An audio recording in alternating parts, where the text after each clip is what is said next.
sekolah di SMA KP 1 Pasir. Saya akan menjelaskan penjelasan tentang dataran rendah, tugas praktek dari geografi. Dataran rendah adalah suatu hamparan tanah lapang yang luas dengan tingkat ketinggian yang diukur dari permukaan laut adalah relatif rendah, yaitu tidak lebih dari 200 meter di atas permukaan laut.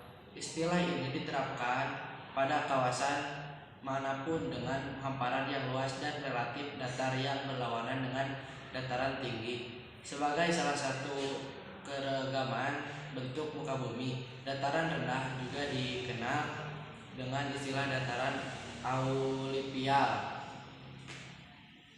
Suhu udara di antara dataran rendah, khususnya untuk wilayah Indonesia, berkisar antara 23 derajat Celcius sampai dengan 20 derajat Celcius sepanjang tahun.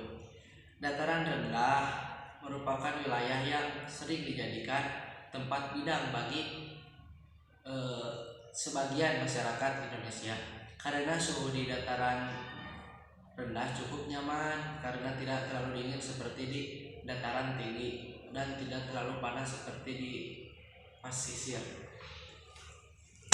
Berikut adalah ciri-ciri dari dataran rendah. Yang pertama, tanahnya relatif datar. Yang kedua, biasanya di daerah sekitar pantai, namun terdapat juga di daerah pedalaman. Yang ketiga, terjadi akibat proses sedimentasi. Yang keempat, memiliki tanah yang subur dan dijadikan pemukiman.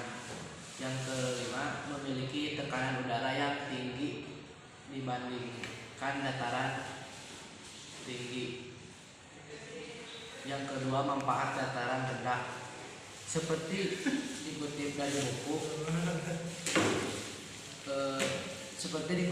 buku geografi dan sosiologi kelas PII oleh Dr. Langsung dibaca ya teman-teman. Hutan dataran rendah.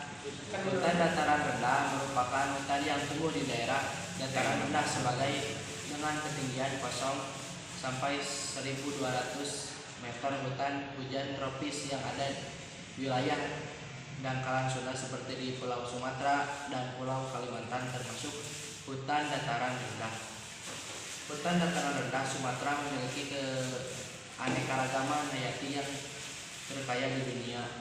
Sebanyak 425 jenis atau 2-3 dari 326 jenis burung yang ada di Sumatera hidup di hutan dataran rendah. Hutan dataran rendah Sumatera memiliki keanekaragaman hayati yang terkaya di dunia. Sebanyak 425 jenis. Hutan hujan dataran rendah Sumatera. Sekian dari saya, Aditya Solihuddin. Hapunten mulia aya kata anu pondok nyogo panjang juga. Wassalamualaikum warahmatullahi wabarakatuh.